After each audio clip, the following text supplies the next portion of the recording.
Hello to all traders and welcome back to the market review brought to you by Orbex. The Dow jumped over 600 points in yesterday's trading session after traders are viewing the state of the AI industry, having a possible return from the potential bubble that was about to burst, and also evaluating the chances of the Fed having an interest rate cut in the next meeting, which is not too far away. If you think we're coming to the end of November soon, in December, the first couple of weeks, we should hear some really strong signals from the Fed, and not only on their next interest rate cut, but going into 2026 and how important that will be, because we are expecting a host of cuts going into the new year, but the Fed have pulled back slightly, having a bit of a hawkish stance now on their next move. So let's just take a look at the charts. We looked at the indices yesterday because they were looking to break 46,000, but as you can see here, we've moved away firmly from that and cleared that particular area, breaking 47,000 and now moving a bit higher as well. So the rhetoric is that we are looking for this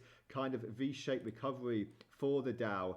We are still quite a way to get there at the moment, but we're just seeing that price is just having a bit more of a top, and potentially breaking above 48,000 might be a little bit too far, a bit extreme at the moment. But in the medium term, you could say that it's only another 600-700 points away. So if we move 650 in yesterday's session, then it's not far out of the realm of possibility that we will have another move higher. Just seeing that the RSI is a little bit on the overbought area like we had last time around. So we could be expecting, like we saw here, a dip to the downside. But we'll just wait and see if we have more of a bullish rhetoric in the next few trading sessions, and that can give us more of a chance to start moving a little bit higher as well. So obviously Nvidia is the one that's leading the pack. That was down 5% yesterday. So just waited to see when the markets do open, the American markets later on in today's session, if that's going to have any big bearing on where the prices are going to go next.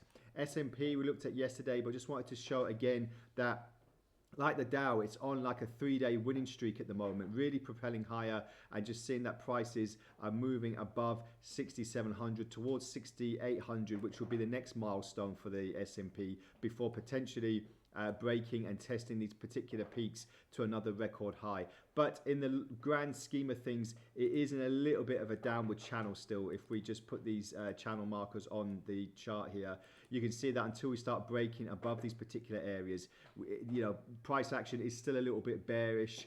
The footing of the AI and tech industry is just a little bit precarious at the moment. So we'll wait and see if that does change. And as always, we'll bring you all the latest in fundamentals and technicals as they come. So stick with us, stay ahead, trade responsibly, and we'll speak again next time around. Bye for now.